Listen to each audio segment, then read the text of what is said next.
सभी को नमस्कार। सभी का हार्दिक स्वागत है chemistry by Ramniwas Soiwal sir YouTube channel पर।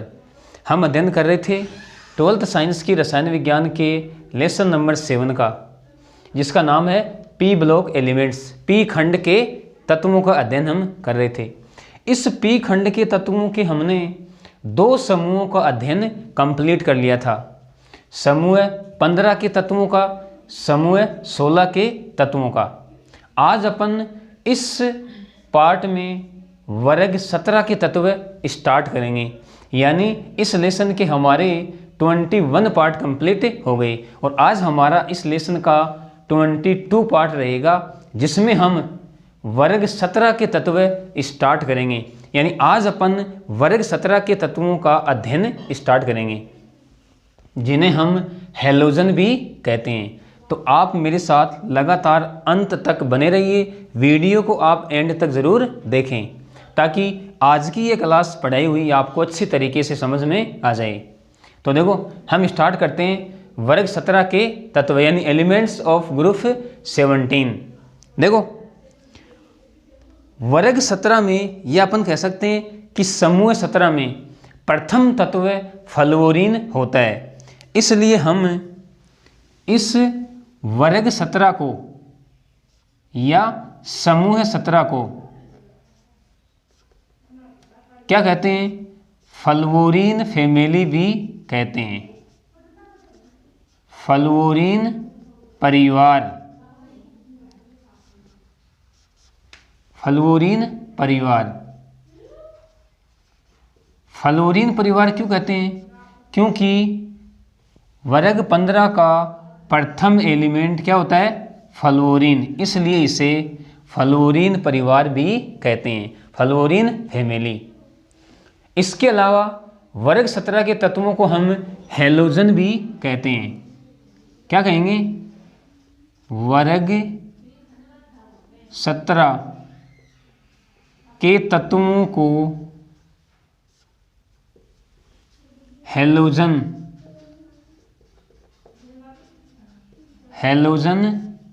भी कहते हैं। हैलोजन भी कहते हैं।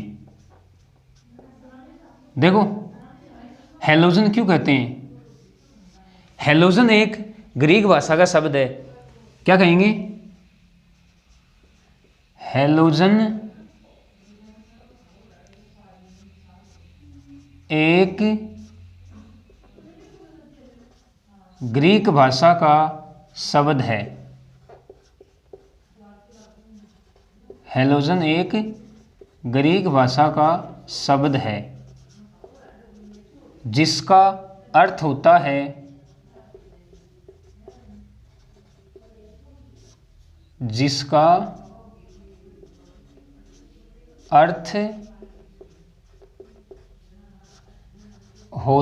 है लवण बनाने वाले। लवण बनाने वाले,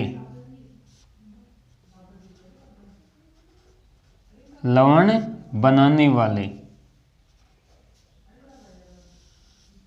देखो, हैलोजन है, यह 2 शब्दों से मिलकर बना है। हैलोजन में एक तो है हेलो और दूसरा है जन। हेलो का मतलब लवण और जन का मतलब उत्पन्न करना।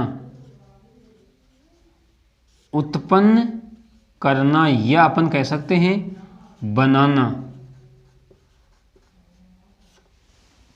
यानी हैलोजन 2 शब्दों से मिलकर बना है, हेलो और जन। हेलो का मतलब लवण, जन का मतलब उत्पन्न करना या बनाना। यानी इसका शाब्दिक अर्थ क्या हुआ? लवण बनाना या लवण बनाने वाले। यानी अधिकांश जो लवण होते हैं, समुद्री लवण, वो वर्ग 17 के तत्वों से मिलकर बने होते हैं। इसलिए हम वर्ग 17 के तत्वों को हैलोजन कहते हैं। ये चीज़ आपको क्लियर हो गई है। अब बात करते हैं कि वर्ग 17 में कौन कौन से तत्व हैं। देखो पहला तत्व फ्लोरीन, क्लोरीन, ब्रोमीन, आयोडीन और एस्टेटिन।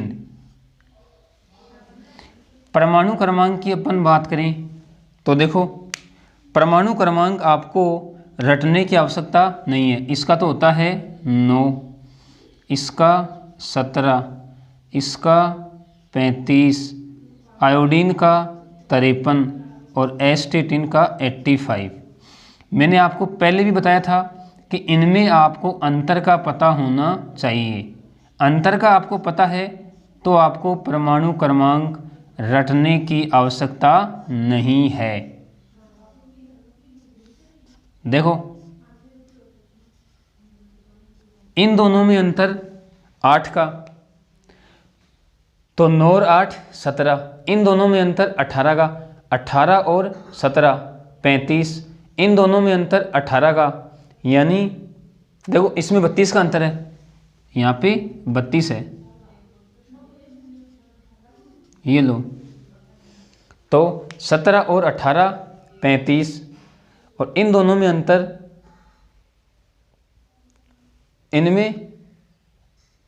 इन दोनों में अंतर 8 का, इन दोनों में अंतर 18 का, इन दोनों में अंतर 18 का और इन दोनों में अंतर 32 का।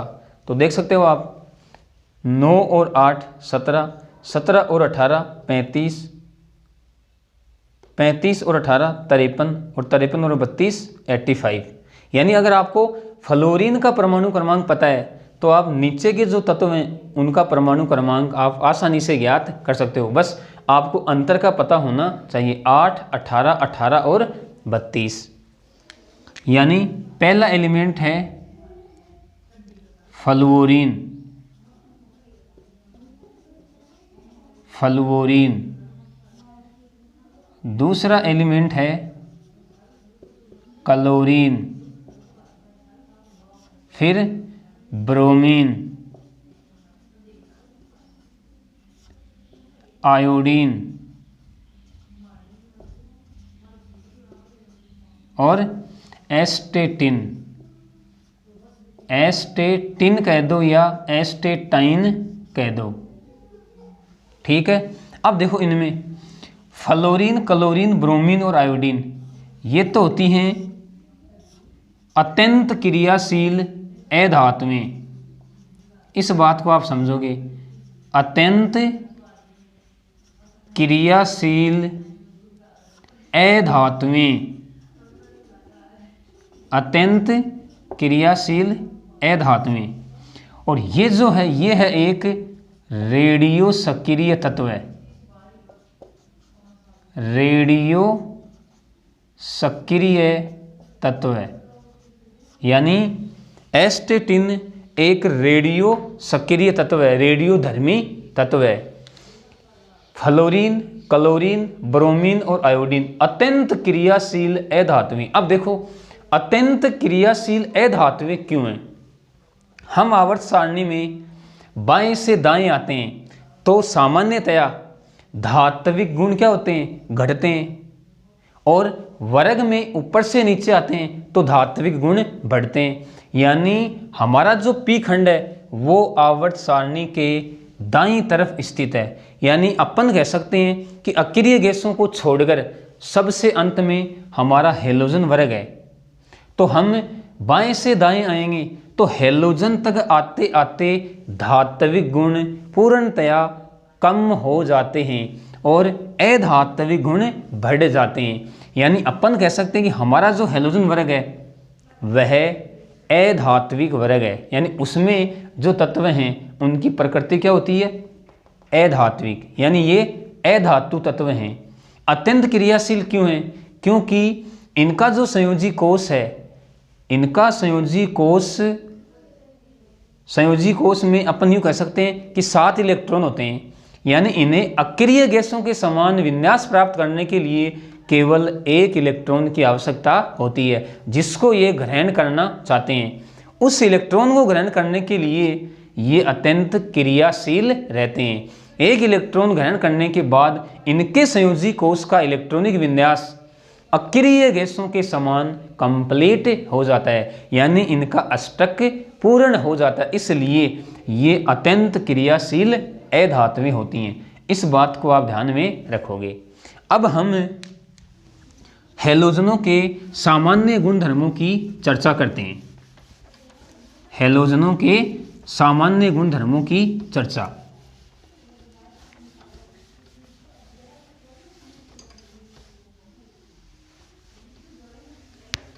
हैलोजनों के सामान्य गुणधर्म, यानी अब हमारी हेडिंग रहेगी हैलोजनों के सामान्य गुणधर्म, या अपन कह सकते हैं वर्ग 17 के तत्वों के सामान्य गुणधर्म।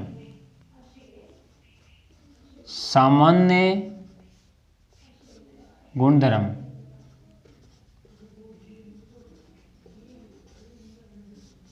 देखो सामान्य गुणधर्मों में हम पहला गुणधर्म ले रहे हैं उपलब्धता।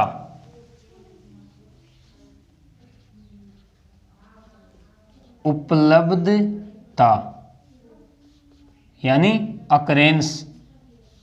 देखो उपलब्धता में हम क्या कह सकते हैं, अभी मैंने आपको क्या बताया कि हैलोजन अत्यंत क्रियाशील होते हैं, इसका मतलब ये मुक्त अवस्था में नहीं पाए जाते हैं। इस बात को आप याद रखोगे।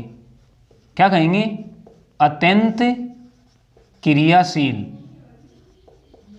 अत्यंत क्रियाशील होते हैं, इसलिए यह मुक्त अवस्था में, मुक्त अवस्था में नहीं पाए जाते हैं। दूसरी बात कि एस्टेटिन को छोड़कर, क्या कहेंगे, एस्टेटिन को छोड़कर, एस्टेटिन को छोड़कर शेष हैलोजन, शेष हैलोजन भूप्रपट्टी में बहुतायत में पाए जाते हैं। क्या कहेंगे, शेष हैलोजन भूप्रपट्टी में बहुतायत, बहुतायत में पाए जाते हैं, बहुतायत में पाए जाते हैं। एस्टेटिन को छोड़कर शेष हैलोजन भूप्रपट्टी में बहुतायत में पाए जाते हैं, क्योंकि एस्टेटिन तो एक रेडियो सक्रिय तत्व है जो बहुत कम मात्रा में पाया जाता है। अब इन शेष हैलोजनों में भी अपन क्या कहेंगे, जो शेष हैलोजन इनमें भी फ्लोरीन व क्लोरीन, क्या कहेंगे, फ्लोरीन व क्लोरीन अधिक मात्रा में पाए जाते हैं, अधिक मात्रा में, अधिक मात्रा में पाए जाते हैं, अधिक मात्रा में पाए जाते हैं। यानी अगर हम फ्लोरीन की उपलब्धता देखें, फ्लोरीन, तो अपन क्या कहेंगे कि फ्लोरीन उपलब्धता की दृष्टि से 13वें नंबर का तत्व है। क्या कहेंगे, उपलब्धता की दृष्टि से फ्लोरीन 13वें नंबर का तत्व है, जो मुख्यतया एविले फ्लोराइडों, क्या कहेंगे, एविले फ्लोराइडों, एविले फ्लोराइडों में पाया जाता है। इसके अलावा अपन कह सकते हैं नदी के जल में, नदी के जल में, इसके अलावा अपन कह सकते हैं पादपों में, इसके अलावा जीवों की हड्डियों में, क्या कहेंगे, जीवों की हड्डियों व दांतों में, जीवों की हड्डियों व दांतों में पाया जाता है। देखो मैंने क्या बताया कि फ्लोरीन उपलब्धता की दृष्टि से 13वें नंबर का तत्व है। यह अविलेय फ्लोराइडों में, नदी के जल में, पादपों में, जीवों की हड्डियों व दांतों में पाया जाता है। इसके अलावा यह कुछ खनिजों में भी पाया जाता है। कुछ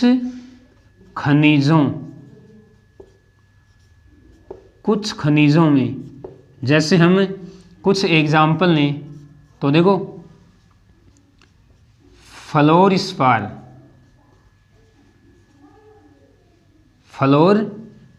में यह पाया जाता है। इसके अलावा CaF2, इसके अलावा अपन कह सकते हैं क्रायोलाइट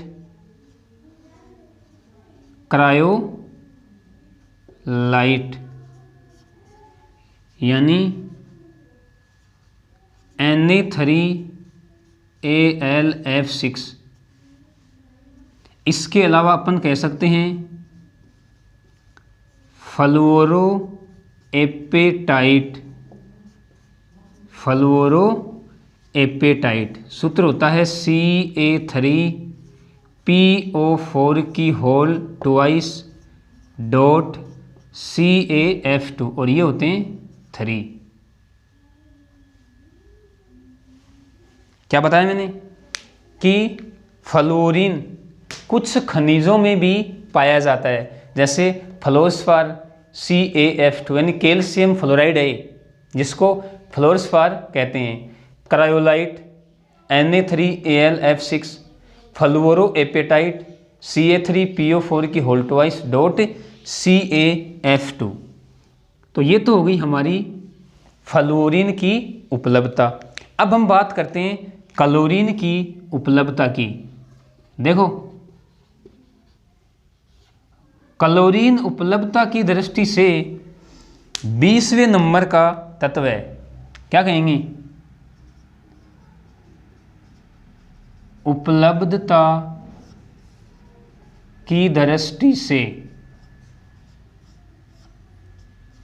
20वें नंबर का तत्व है और यह प्रमुखतया NaCl यानी अपन कह सकते हैं इसे खाने का नमक।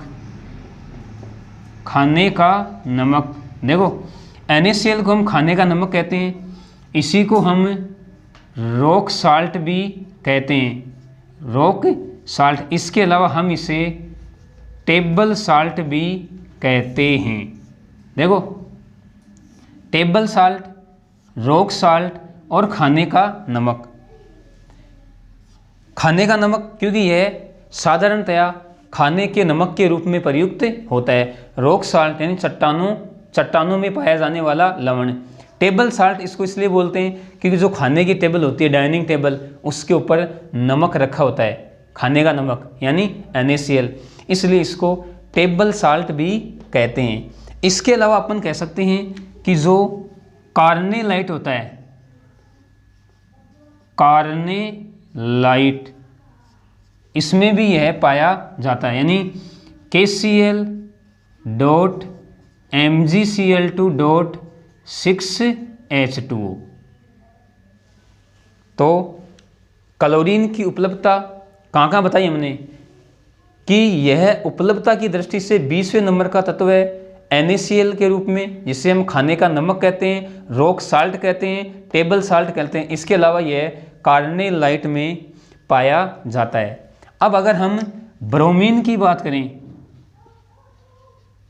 ब्रोमीन की, तो देखो ब्रोमीन बहुत कम मात्रा में पाया जाता है और यह ब्रोमीन कार्नेलाइट के रूप में पाया जाता है। Bromine carnallite, bromine carnallite. और ब्रोमीन कार्नेलाइट का सूत्र क्या होगा? देखो KCl है, वहाँ पे क्या जाएगा KBr.MgBr2 और .6H2। तो ये हो गई हमारी ब्रोमीन की उपलब्धता। बात करते हैं हम आयोडीन की। देखो आयोडीन भी कम मात्रा में पाया जाता है और क्या कहेंगे हम, यह कुछ समुद्री पादपों में पाया जाता है। समुद्री पादपों में पाया जाता है और कितना पाया जाता है, 0.5%।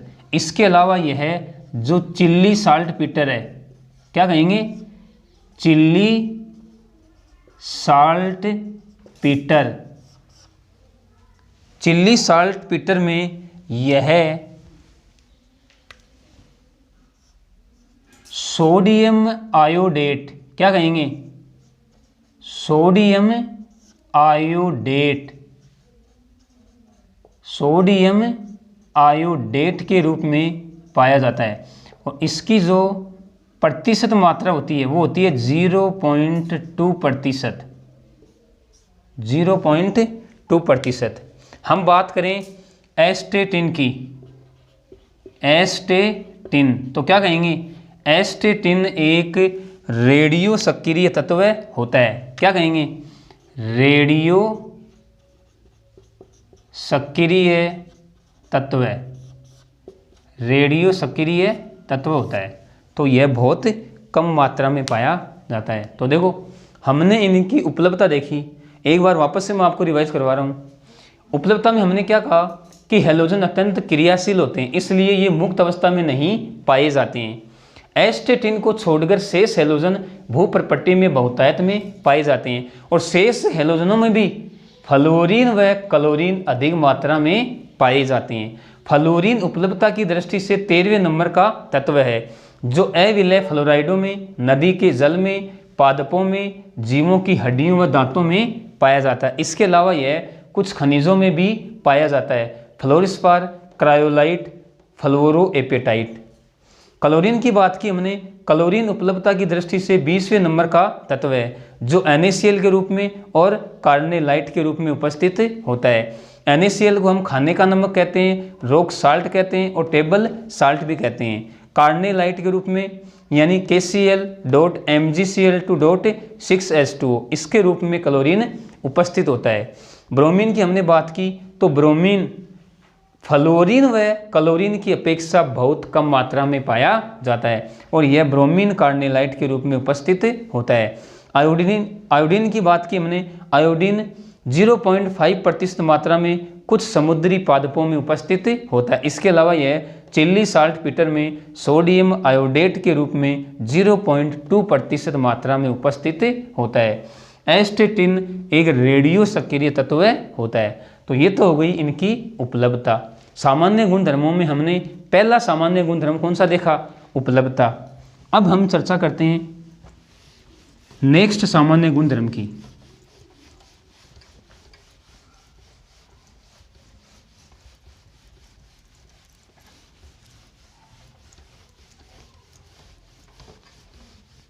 नेक्स्ट सामान्य गुणधर्म हम ले रहे हैं इलेक्ट्रॉनिक विन्यास।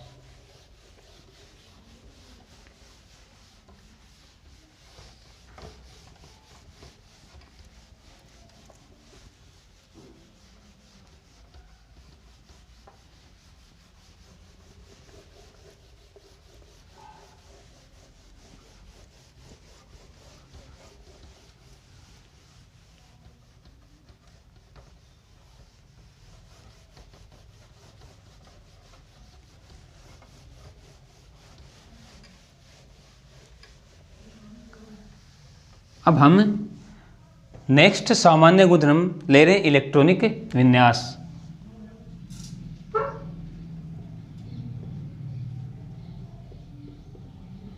इलेक्ट्रॉनिक विन्यास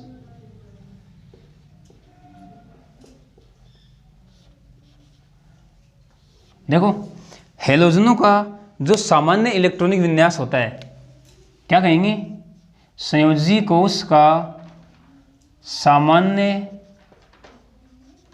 इलेक्ट्रॉनिक विन्यास, सामान्य इलेक्ट्रॉनिक विन्यास वो होता है NS2Np5। और यहाँ पे n क्या है? n है मुख्य क्वांटम संख्या, जो हमें क्या बताती है?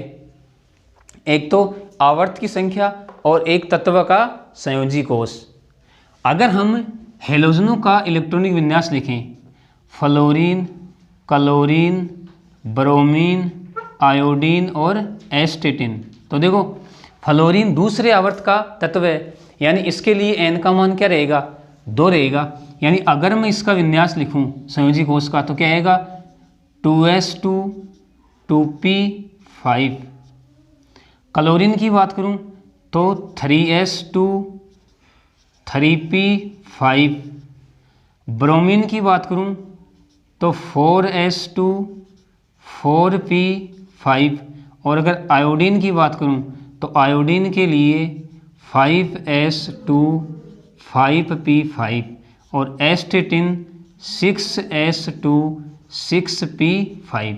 तो ये हो गया इनका सामान्य इलेक्ट्रॉनिक विन्यास, संयोजी कोष का सामान्य इलेक्ट्रॉनिक विन्यास NS2Np5। यानी इसका जो NS कक्षक है इसमें तो 2 इलेक्ट्रॉन उपस्थित होते हैं, और जो NP कक्षक है यानी NP कक्षकों में 5 इलेक्ट्रॉन उपस्थित होते हैं। अब हम बात करते हैं नेक्स्ट सामान्य गुणधर्म की चर्चा हम कर रहे हैं, परमाणविक त्रिज्या। परमाणविक व आयनिक त्रिज्या। परमाणविक व आयनिक त्रिज्या। देखो, परमाणविक व आयनिक त्रिज्या में हम क्या कहेंगे कि हेलोजनों में ऊपर से नीचे जाने पर परमाणु आकार बढ़ता है, नाभिक का आकर्षण बल कम होता है। तो अपन क्या कहेंगे कि हेलोजन में ऊपर से नीचे जाने पर परमाणविक त्रिज्या का मान बढ़ता है। तो अगर हम परमाणविक त्रिज्या का क्रम लिखें तो क्या आएगा? फ्लोरीन, क्लोरीन, ब्रोमीन और आयोडीन। देखो, हम यहाँ पर एस्टेटिन को नहीं पढ़ेंगे क्योंकि एस्टेटिन एक रेडियो एक्टिव तत्व है। हमारे सिलेबस में केवल फ्लोरीन, क्लोरीन, ब्रोमीन और आयोडीन का अध्ययन ही है, तो मैंने एस्टेटिन को यहाँ पर छोड़ दिया है। अब देखो, आयनिक त्रिज्या की बात करें यानी इनके ऋणायन बनेंगे, तो आयनिक त्रिज्या का क्रम भी यही होगा, यानी F- की तुलना में Cl- का आकार बड़ा होगा, Cl- की तुलना में Br- का आकार बड़ा होगा, और Br- की तुलना में I- का आकार बड़ा होगा। तो ये तो क्रम है परमाणविक त्रिज्या का, और ये क्रम है आयनिक त्रिज्या का। यानी ये तो है परमाणविक त्रिज्या का क्रम, और ये है आयनिक त्रिज्या का क्रम। आयनिक त्रिज्या का क्रम देख सकते हो आप, फ्लोरीन से आयोडीन की परमाणविक त्रिज्या अधिक होती है, और इसी प्रकार F- से I- की आयनिक त्रिज्या अधिक होती है। तो ये हो गया इनका परमाणविक व आयनिक त्रिज्या का क्रम। अब हम लेते हैं नेक्स्ट सामान्य गुणधर्म, आयनन एंथैल्पी। आयनन एंथैल्पी, इसे हम आयनन ऊर्जा भी कहते हैं। आयनन एंथैल्पी या आयनन ऊर्जा, इसको समझोगे आप ध्यान से। देखो, आयनन ऊर्जा या आयनन एंथैल्पी हम किसे कहते हैं कि किसी विलगित गैसीय परमाणु के बाह्यतम कोश में उपस्थित इलेक्ट्रॉन को बाहर निकालने के लिए दी गई ऊर्जा क्या कहलाती है? आयनन एंथैल्पी या आयनन ऊर्जा। अब देखो, हम अगर आवर्त सारणी की बात करें कि आवर्त में हम बाएं से दाएं जाएं तो आयनन एंथैल्पी का मान बढ़ता है। समझना आप बात को, यानी अगर हम बाएं से दाएं आए, बाएं से दाएं, तो आयनन एंथैल्पी का मान, आयनन एंथैल्पी का मान बढ़ता है। अब देखो हमारा हेलोजन लास्ट में है, यानी अक्रिय गैसों को अपन छोड़ें तो सेकंड लास्ट हमारा क्या आता है, हेलोजन वर्ग। तो इसका मतलब तो ये हुआ कि बाएं से दाएं आने पर हेलोजन तक आएंगे तो आयनन एंथैल्पी का मान उच्च होना चाहिए, और उच्च होता है। दूसरा कारण देखो क्या है, दूसरा कारण ये है कि हेलोजनों के संयोजी कोष में, हेलोजनों के संयोजी कोष में कितने इलेक्ट्रॉन होते हैं, अरे 7 होते हैं।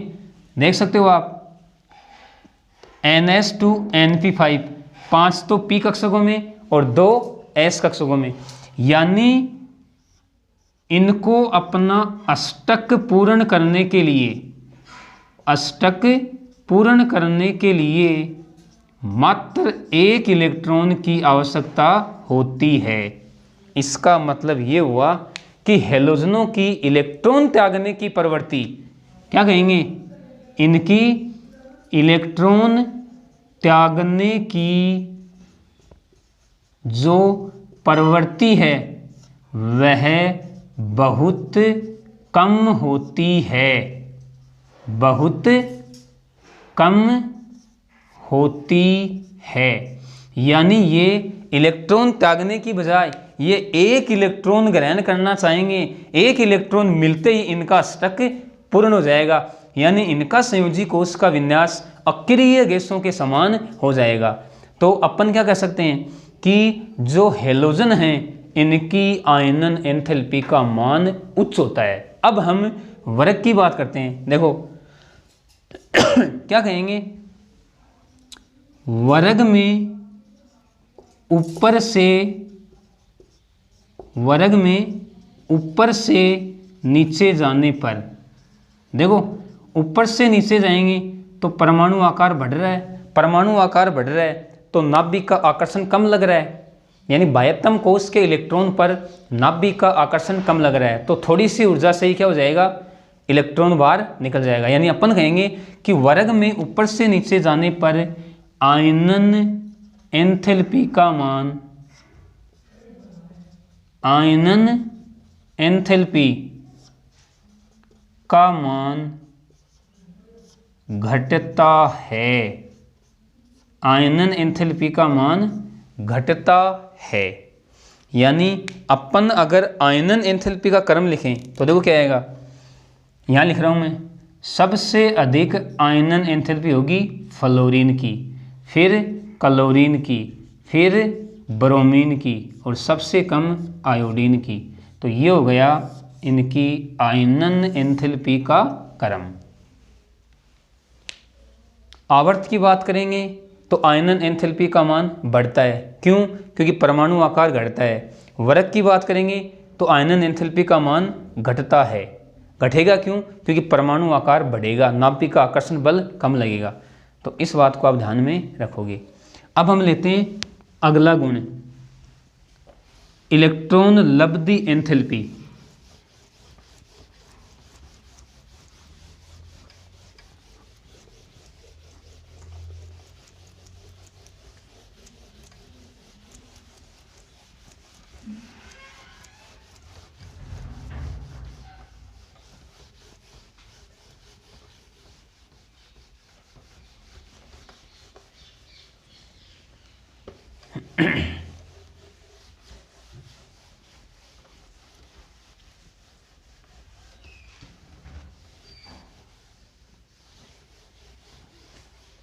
अब हमारा नेक्स्ट गुण आएगा 5 नंबर, इलेक्ट्रॉन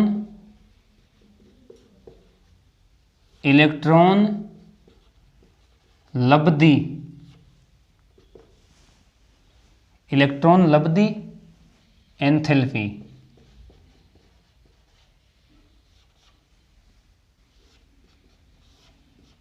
देखो इलेक्ट्रॉन लब्धि एंथैल्पी हम किसे कहते हैं, किसी विलगित गैसीय परमाणु के बाह्यतम कोश में इलेक्ट्रॉन जोड़ने पर निकलने वाली उष्मा या निकलने वाली ऊर्जा को हम क्या कहते हैं, इलेक्ट्रॉन लब्धि एंथैल्पी।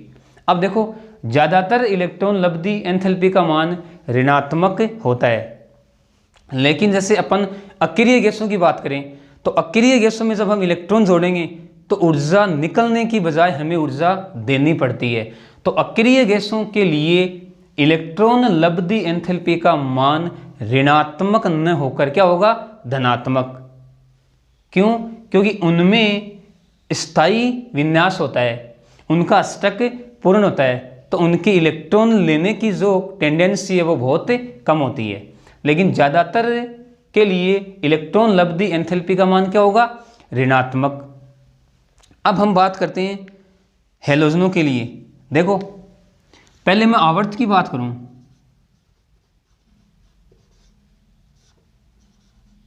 आवर्त में बाएं से दाएं जाने पर, बाएं से दाएं जाने पर, आवर्त में बाएं से दाएं आ रहे हैं तो आकार घट रहा है, आकार घट रहा है, इसका मतलब इलेक्ट्रॉन लब्धि एंथैल्पी, इस बात को समझोगे आप, इलेक्ट्रॉन लब्धि एंथैल्पी, इलेक्ट्रॉन लब्धि एंथैल्पी का मान क्या होगा, बढ़ेगा। और अब अगर मैं वर्ग की बात करूं, देखो वर्ग में क्या होगा, वर्ग में ऊपर से नीचे जाने पर आकार बढ़ रहा है। अब आकार बढ़ेगा तो निकलने वाली ऊर्जा कम हो जाएगी, इसका मतलब इलेक्ट्रॉन लब्धि एंथैल्पी का मान कम होता है। ये तो हमने सामान्य चर्चा कर ली, आवर्त की बात कर ली कि आवर्त में बाएं से दाएं आएंगे तो इलेक्ट्रॉन लब्धि का मान बढ़ेगा, और वर्ग में ऊपर से नीचे आएंगे तो इलेक्ट्रॉन लब्धि का मान घटेगा। यानी इसका मतलब ये हुआ कि अगर हम फ्लोरीन, क्लोरीन, ब्रोमीन और आयोडीन की बात करें तो इलेक्ट्रॉन लब्धि का मान क्या हो रहा है, कम हो रहा है। यानी फ्लोरीन से क्लोरीन की इलेक्ट्रॉन लब्धि कम होनी चाहिए, लेकिन यहां पर आप एक अपवाद है, इस अपवाद को आप ध्यान में रखोगे। यानी या तो आप क्वेश्चन बना के लिखो, आप यहां पर देखो क्वेश्चन लिखो आप, क्वेश्चन क्या है, क्वेश्चन ये है कि फ्लोरीन की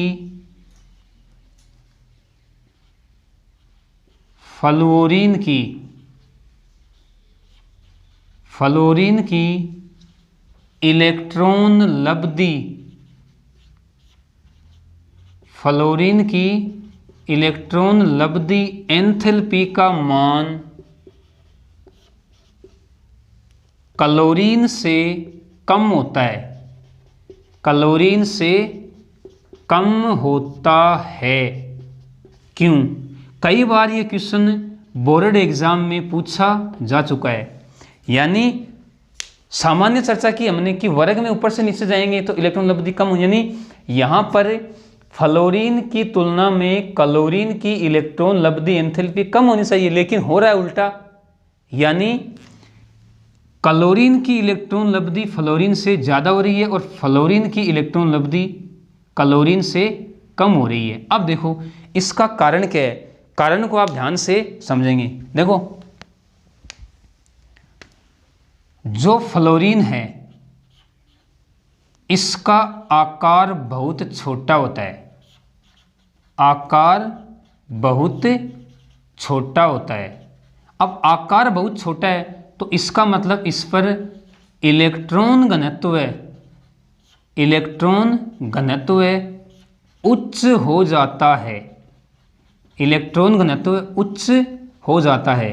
यानी जब हम फ्लोरीन में इलेक्ट्रॉन जोड़ेंगे तो जुड़ने वाले इलेक्ट्रॉन पर इलेक्ट्रॉन घनत्व उच्च होने के कारण प्रतिकर्षण लगेगा और प्रतिकर्षण से निकलने वाली ऊर्जा का मान कम हो जाता है। इसीलिए फ्लोरीन की इलेक्ट्रॉन लब्धि एंथैल्पी का मान क्लोरीन से कम हो जाता है।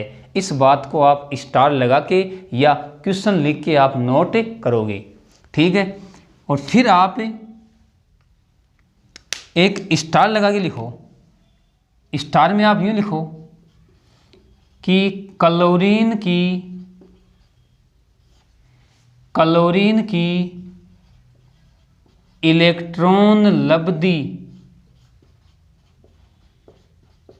एंथैल्पी के ऋणात्मक मान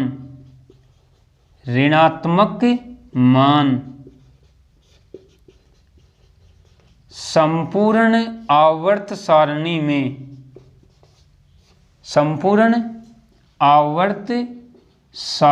में सर्वाधिक होते हैं। यानी क्लोरीन की जो इलेक्ट्रॉन लब्धि एंथैल्पी है, इसके ऋणात्मक मान संपूर्ण आवर्त सारणी में सर्वाधिक होते हैं। अब देखो, अगर हम क्रम लिखें, यानी इलेक्ट्रॉन लब्धि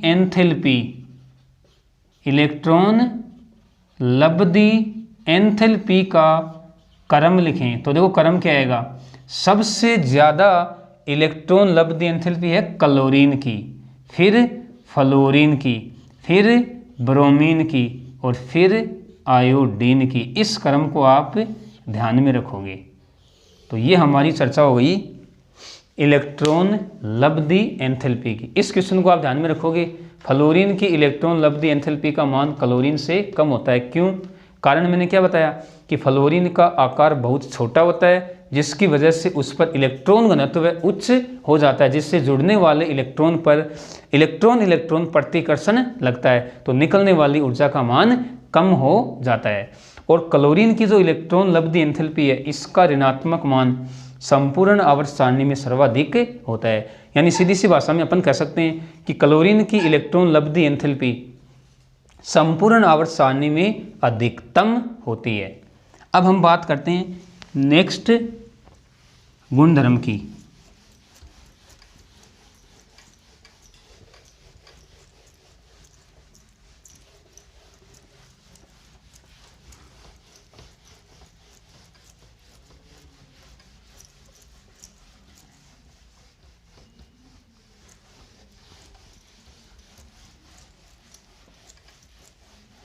नेक्स्ट गुण अपन ले रहे विद्युत ऋणता। विद्युत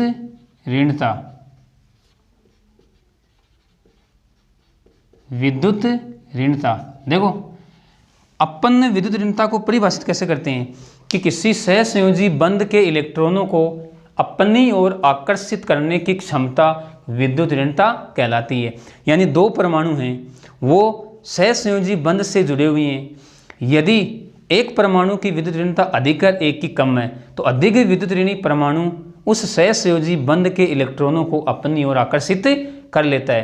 तो उस सहसंयोजी बंध के इलेक्ट्रॉनों को अपनी ओर आकर्षित करने की क्षमता ही विद्युत ऋणता कहलाती है। अगर हम आवर्त की बात करें, तो आवर्त में बाएं से दाएं जाने पर क्या कहेंगे? आवर्त में बाएं से दाएं जाने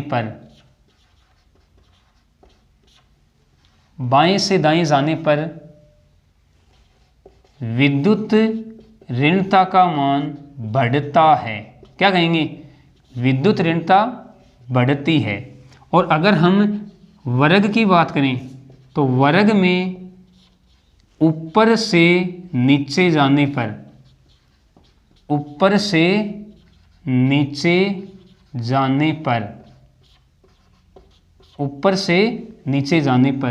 विद्युत ऋणता का मान घटता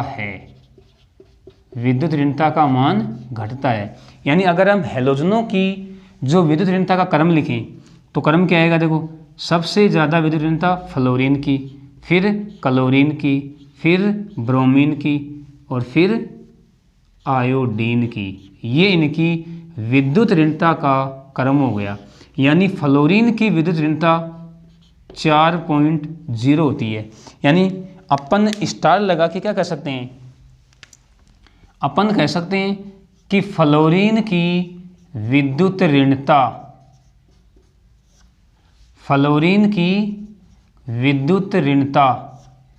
संपूर्ण आवर्त सारणी में, संपूर्ण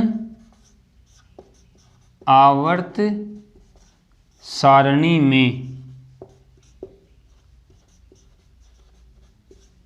सर्वाधिक होती है, सर्वाधिक होती है। यानी संपूर्ण आवर्त सारणी में फ्लोरीन की विद्युत ऋणता सबसे अधिक होती है 4.0। तो ये हमने हैलोजनों के या अपन कह सकते हैं वर्ग 17 के तत्वों के सामान्य गुणधर्म देख लिए। अब हम हैलोजनों के भौतिक गुणधर्मों की चर्चा करते हैं। भौतिक गुणधर्म, यानी अब हमारी हेडिंग क्या रहेगी, हैलोजनों के भौतिक गुणधर्म, हैलोजनों के भौतिक गुणधर्म। हैलोजनों के भौतिक गुणधर्म, हैलोजनों के भौतिक गुणधर्म। देखो भौतिक गुणधर्मों में हम पहले बात करते हैं इनकी भौतिक अवस्था की। भौतिक अवस्था, तो देखो भौतिक अवस्था में हम क्या कहेंगे, ये तो हमारा फ्लोरीन, ये क्लोरीन, ये ब्रोमीन और ये आयोडीन। देखो फ्लोरीन गैस अवस्था में पाया जाता है, क्लोरीन भी गैस अवस्था में पाया जाता है, ब्रोमीन द्रव अवस्था में पाया जाता है और आयोडीन ठोस अवस्था में पाया जाता है। तो ये तो हो गई इनकी भौतिक अवस्था। फ्लोरीन गैस अवस्था में, क्लोरीन भी गैस अवस्था में, ब्रोमीन द्रव अवस्था में और आयोडीन ठोस अवस्था में पाया जाता है। दूसरा भौतिक गुण अपन ले रंग। देखो हैलोजन क्या होंगे, रंगीन होंगे, यानी ये कलर शो करते हैं। अगर हम इनके रंग की बात करें तो देखो ये फ्लोरीन, ये क्लोरीन, ये ब्रोमीन और ये आयोडीन, ये तो होता है हल्का पीला और ये होता है पीला, ये होता है लाल और ये होता है बैंगनी रंग का। अब देखो यानी जो फ्लोरीन है ये रंग क्यों दर्शाते हैं, क्योंकि इनके ऊपर एकाकी इलेक्ट्रॉन युग्म उपस्थित होते हैं। तो ये क्या करते हैं, जब इन पर सूर्य का प्रकाश या अपन कहें कि दृश्य विकिरणें आती हैं तो इनके इलेक्ट्रॉन दृश्य प्रकाश का अवशोषण कर निम्न ऊर्जा स्तरों से उच्च ऊर्जा स्तरों में चले जाते हैं और जब वापस ये उच्च ऊर्जा स्तर से निम्न ऊर्जा स्तर में आते हैं तो ये ऊर्जा का क्या करते हैं, उत्सर्जन कर देते हैं, जिसकी वजह से ये रंग दर्शाते हैं। फ्लोरीन हल्का पीला, क्लोरीन पीला, ब्रोमीन लाल और आयोडीन बैंगनी रंग का होता है। अब हम बात करते हैं नेक्स्ट भौतिक गुण की, गलनांक व कवथनांक। गलनांक व कवथनांक। देखो गलनांक और कवथनांक में हम क्या कह सकते हैं कि हम हैलोजन के वर्ग में ऊपर से नीचे आते हैं तो वांडर वाल आकर्षण बलों के मान बढ़ते हैं और वांडर वाल आकर्षण बलों के मान बढ़ने के कारण गलनांक व कवथनांक के मान बढ़ते हैं। यानी अगर हम गलनांक व कवथनांक का क्रम लिखें तो देखो क्रम क्या आएगा, क्रम आएगा फ्लोरीन, फिर क्लोरीन, फिर ब्रोमीन और फिर आयोडीन। ये इनके गलनांक व कवथनांक का क्रम होता है। कारण मैंने क्या बताया कि फ्लोरीन से आयोडीन की तरफ आते हैं तो अणुभार बढ़ रहा है, अणुभार बढ़ने से इनमें लगने वाले वांडर वाल आकर्षण बलों के मान बढ़े जाते हैं, जिसकी वजह से इनके गलनांक व कवथनांक के मान बढ़े जाते हैं। बात करते हैं नेक्स्ट भौतिक गुण की। नेक्स्ट भौतिक गुण अपन ले रहे हैं बंध वियोजन ऊर्जा। बंध वियोजन ऊर्जा। अब देखो इंपॉर्टेंट गुण है भाई, बंध वियोजन ऊर्जा की हम बात करें तो देखो मैं अक्ष बंध दिखा रहा हूं, ये रहा, और इनके ऊपर तीन तीन क्या होते हैं, एकाकी इलेक्ट्रॉन युग्म उपस्थित होते हैं। अक्ष का मतलब यहां पे कोई हैलोजन है। अब देखो मैं बंध लंबाई की बात करूं, FF, फिर CL और फिर Br और फिर आयोडीन। पहले मैं बंध लंबाई की बात कर रहा हूं। देखो ये जो क्रम मैंने लिखा है, ये क्रम लिखा है बंध लंबाई का। अब देखो इसका मतलब तो ये हुआ कि यहाँ पर सबसे ज़्यादा बंध लंबाई आयोडीन में है, तो इसका मतलब आयोडीन की बंध ऊर्जा सबसे कम होनी चाहिए और फ्लोरीन की बंध ऊर्जा सबसे अधिक होनी चाहिए। लेकिन नहीं, ऐसा नहीं होता है। सबसे ज़्यादा बंध वियोजन ऊर्जा क्लोरीन की होती है। यानी अगर हम इनकी बंध वियोजन ऊर्जा का क्रम लिखें तो देखो क्या आएगा, Cl, फिर फ्लोरीन और फिर ब्रोमीन और फिर आयोडीन। यानी फ्लोरीन की बंध ऊर्जा का मान क्लोरीन से क्या होता है, कम। बात सीधी सी है कि इस बंध को तोड़ने के लिए कम ऊर्जा चाहिए, यानी ये बंध इस बंध की अपेक्षा आसानी से टूट जाता है। अब देखो इसको समझो आप कि ऐसा क्यों हुआ। भाई बंध लंबाई के अकॉर्डिंग तो सबसे अधिक बंध ऊर्जा फ्लोरीन की होनी चाहिए, लेकिन होती किसकी है, क्लोरीन की। इसको आप समझोगे। आप देखो इसका कारण क्या है, इसका कारण है फ्लोरीन का आकार छोटा है। देखो क्या कहेंगे, फ्लोरीन का आकार छोटा। फ्लोरीन का आकार छोटा है तो इसके P कक्षकों का आकार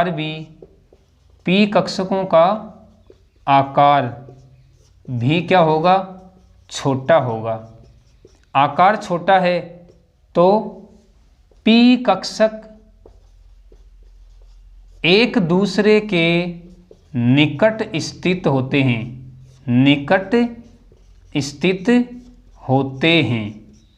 देखो यहां पर समझो आप, ये रहा, यानी मैं यहां पे दिखा दूं FF। अब देखो आकार छोटा है, P कक्षक भी छोटे हैं, एक दूसरे के निकट हैं, तो क्या होगा कि इनमें जो लोन पेयर प्रतिकर्षण है ये ज़्यादा लगेगा, यानी ये इसको प्रतिकर्षित करने लगेंगे, जिसकी वजह से ये बंध आसानी से टूट जाता है। यानी क्लोरीन बंध की अपेक्षा फ्लोरीन बंध आसानी से टूट जाता, इसलिए इसकी बंध वियोजन एंथैल्पी या बंध वियोजन ऊर्जा क्लोरीन की तुलना में कम हो जाती है। तो इस बात को भी आप ध्यान में रखोगे। अगला भौतिक गुण अपन ले सकते हैं धात्विक गुण।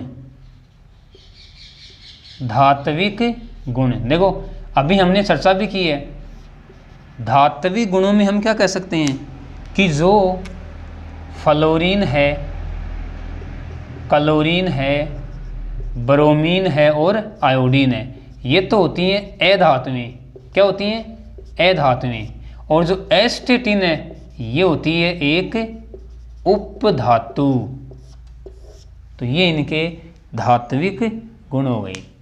यानी इस आज के वीडियो में हमने हैलोजनों के या वर्ग 17 के तत्वों के सामान्य गुणधर्म देख लिए और भौतिक गुणधर्म देख लिए। देखो हमने भौतिक गुणधर्मों में भौतिक अवस्था देखी, रंग देखा, गलनांक देखा, बंध वियोजन और धात्विक गुण। अगर हम इनकी जल में विलेयता की तुलना करें, जल में विलेयता की, यही लिख रहा हूं देखो मैं, जल में विलेयता, इसको भी आप ध्यान में रखोगे।